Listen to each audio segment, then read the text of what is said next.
হাজিরিন, আমি সরাসরি আলোচনা চলে যাই। আমাকে এক ভাই বলেছে, ভাই আপনি একটু আলোচনা করবেন স্বামী স্ত্রী মহব্বত নিয়ে।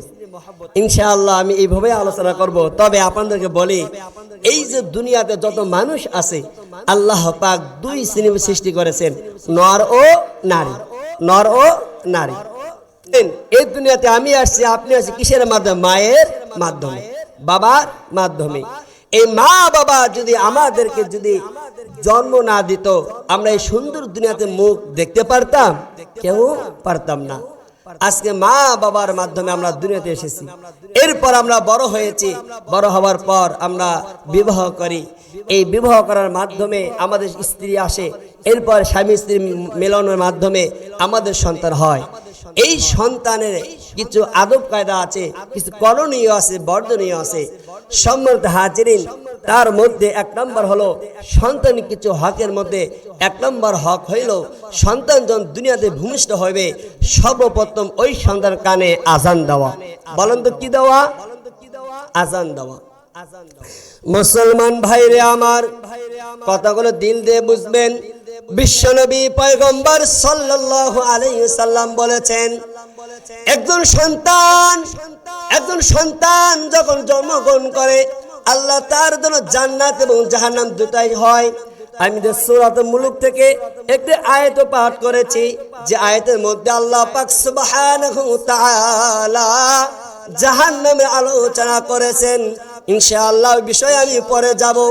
তবে আমি বলি, কোন সন্তান যদি দুনিয়াতে ভূমিষ্ঠ হওয়ার পর সর্বপ্রথম ডান কানে যদি আজান পায়, তাহলে ওই সন্তানকে দেখবেন ভূমিষ্ঠ হওয়ার পর সন্তানটা একটু কান্না করে ওঠে।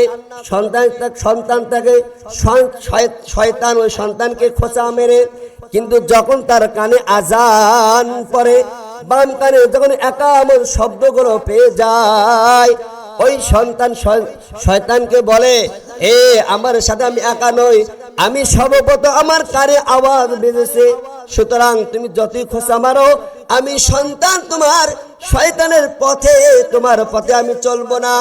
এইভাবে তো আপনি আজান দেওয়ার সঙ্গে সঙ্গে একটা সুন্নত আপনি আদায় করলেন। আর যদি আপনি সন্তানকে কানে যদি আজান না দেন, তাহলে দেখবেন অনেকেই আছে সন্তান ভূমিষ্ঠ হওয়ার পর মোবাইলে সেলফি তুলে পুরো দেশবাসীকে জানায়, আজকে আমি প্রথম সন্তানের বাবা হলাম। বলেন মিথ্যা বলেন কি? অনেকেই করে না? এই যে আপনার সন্তানের ছবিটা পোস্ট করে যখন দুনিয়াবাসীকে জানালেন, অনেকে এখানে কুনজর দেয়, অনেকে আপনাকে খারাপ মন্তব্য করে, অনেকে ভালো কমেন্ট করে। কিন্তু বাবসান খেয়াল করে দেখেন, এই আপনি যদি সন্তানকে যদি আজান কানে না দিয়ে যদি সর্বপ্রথম যদি ফেসবুকে পোস্ট করে দেন, ওখানে ভালো চেয়ে খারাপের সম্ভাবনা বেশি রয়েছে। এই জন্য আমরা পোস্ট না করে সর্বপ্রথম এক নম্বর সুন্নত হলো ওই সন্তানের কানে আজান দেওয়া। 2 নম্বর হলো সন্তান ভূমিষ্ঠ হওয়ার পর 7 দিনের মাথায় আকিকা করা। কি করা? আকিকা। ছেলে সন্তান হলে 2টা খাসি, আর মেয়ে সন্তান হলে 1টা। এরপর আকিকার দিনে 7ম দিনে মাথার চুলগুলো ফেলে দিয়ে আমরা সন্তানের জন্য আমরা সুন্দর একটা নাম রাখবো, ইসলামিক একটি নাম রাখবো। কিন্তু দেখা যায় কিছু মুসলমান সন্তানের নামগুলো ভালো রাখতে চায় না। অনেকে তারা নাম রাখে রিঙ্কু, রিমু, শিমু, আকাশ, বৃষ্টি, বাদল, ঠিক কিনা, ঝর্ণা, সাগর, নদী। এইগুলো কোনো ইসলামিক নাম নয়। আপনার সন্তানের নাম যেমন রাখবেন, ঠিক তদ্রূপ সন্তানের বড় হয়ে কাজকর্ম ওইভাবেই করবে।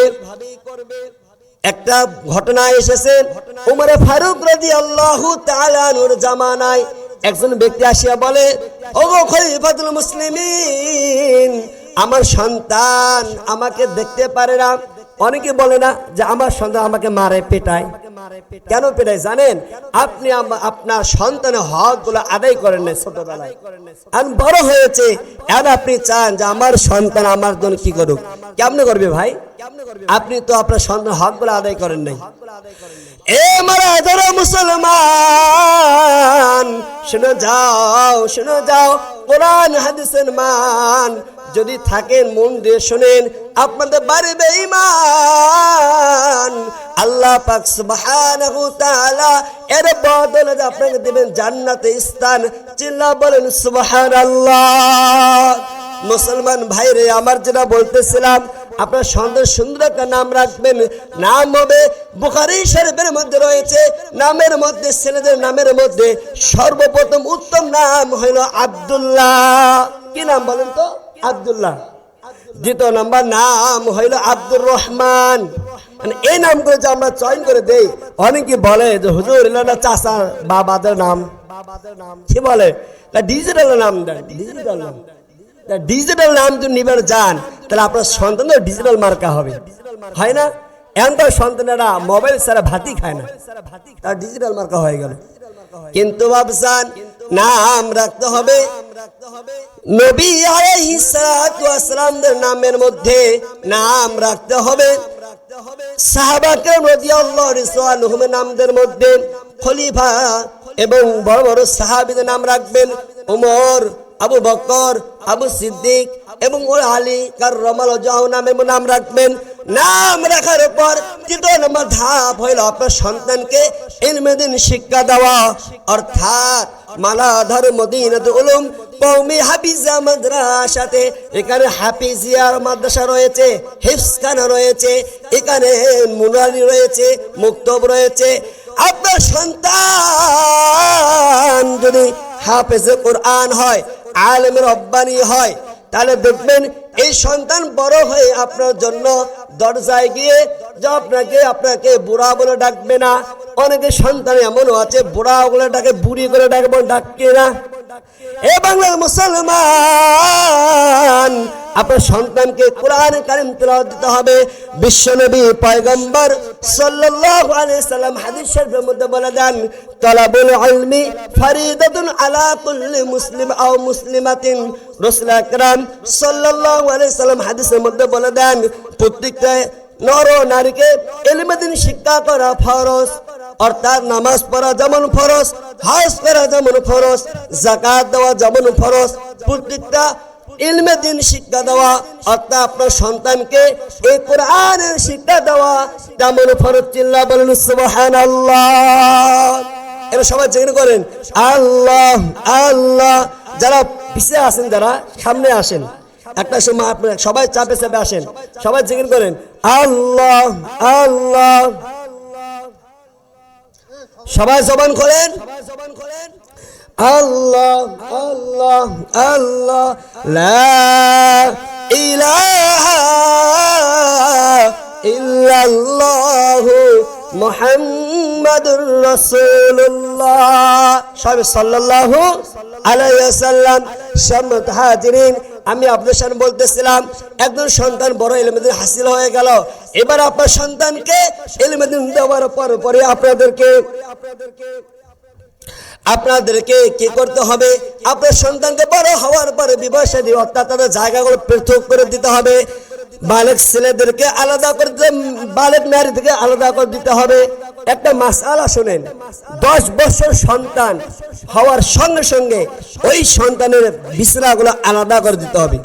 এমনও ফ্যামিলি আছে ছেলে মেয়ে বালেক হয়ে গেছে, অথচ ছেলে মেয়ে একসাথে ঘুমায়। আপনাকে জানেন, এখন 5 বছর সন্তান এটাও বোঝে মা বাবা কি করতেছে। এই জন্য মাসআলা হলো হানাফি মাযহাবের এবং আবু হানিফা রাহমাতুল্লাহি আলাইহি বলেন, মেয়েদের 12 বছরের আগে তারা বালেগা হয়ে যায়, ছেলেদের স্বপ্নদোষ হওয়ার আগে তারা বালেগ হয়ে যায়। বিশ্বনবী পয়গম্বর সাল্লাল্লাহু আলাইহি ওয়াসাল্লাম হাদিস শরীফের মধ্যে বলেন, আপনার সন্তান যখন 7 বছর হবে তাদেরকে নামাজের আদেশ করা দেওয়া পর তাদেরকে 10 বছর হলে পিটায়া নামাজে নিয়ে যাওয়া এবং তাদের বিছানাগুলো পৃথক করে দেওয়া। বুঝতে পারছেন? আজই তাদেরকে বিছানা আলাদা করে দেবো ইনশাআল্লাহ।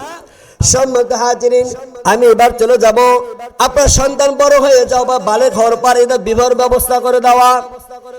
এ বাংলার মুসলমান, কিছু মানুষ এমনও আছে সন্তানগুলো বড় হয়ে যায়, 20 বছর হয়ে যায়, বিবাহের ব্যবস্থা করে দেয় না, শাদীর ব্যবস্থা করে দেয় না।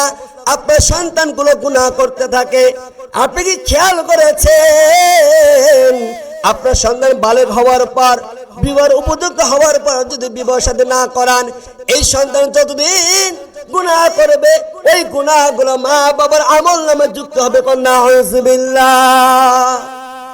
এজন্য তাদের উপযুক্ত দিনদার ছেলে মেয়েদের বিবাহের ব্যবস্থা করে দেওয়া। এই সন্তানকে আপনি বিবাহের ব্যবস্থা করে দিলেন। এবার বালেগা মেয়েগুলো যে মেয়েগুলো বড় হয়ে যাবে তাদেরকে যত সম্ভব তাদের বিবাহের ব্যবস্থা করে দেওয়া। এই মেয়ে বালেগা হওয়ার পর আপনি মোবাইল দিয়ে দিলেন, ডিজিটাল বড় ক্যামেরাওয়ালা ফোনগুলো দিলেন। এই ফোনগুলো দিয়ে তারা যতক্ষণ রাতের মধ্যে বাড়ির মধ্যে যখন কথা বলবে 5 মিনিট দেওয়ার 5 মিনিট শেষ করে দিচ্ছি। সম্মানিত হাজিরিন, আমাকে বলা হয়েছে বাইরে প্যান্ডেলে অনেক লোকের সমাগম রয়েছে। এ দুনিয়ার মুসলমান অনেক পান সিগারেট খেয়েছেন, একটা কি কোরআনের জন্য আলেম ওলামার জন্য মোহাব্বত করে ভালোবেসে মাহফিলে আসা যায় না? সময় আর কত নষ্ট করবেন? কত জীবনে কত খাওয়া দাওয়া করেছেন, কত আত্মীয় স্বজন নিয়ে আড্ডা দিয়েছেন, অনেক গল্প গুজব করেছেন। আমি আমার মাতৃভূমি এলাকার প্রত্যেক দিনদার মুসলমান ভাই ও বন্ধুদেরকে বলবো, আপনারা যত সম্ভব তাড়াতাড়ি করে মাহফিলের দিকে চলে আসবেন। সম্মানিত হাজিরিন, আমার সময় শেষের দিকে, আমি বিদায় নেওয়ার আগে আপনাদের কাছে একটা মাসালা বলে যাই। সন্তান বড় হওয়ার পর বিবাহ ব্যবস্থা করে দিলেন, কিন্তু আপনার যখন পাত্রী নির্বাচন করবেন শুধু টাকা দেখেন না, দিনদার পরিষ্কার দেখে কিছু নিয়ে আসবেন। বর্তমান সমাজে বউ আসার পর ছেলেরা মা বাবাকে দেখতে পারে না। কারণটা কি জানেন? আপনি বিবাহ করার ক্ষেত্রে দেখেছেন আমার বেনের টাকা পয়সা আছে কিনা, সুন্দরী হয়েছে কিনা, এটা যখন আপনি করতে গেছেন তখন টাকা দিয়ে ফোন দিয়ে দেবেন নিয়ে বিবাহের কারণে ওই মহিলা আসার পর আপনাকে আর দেখেন।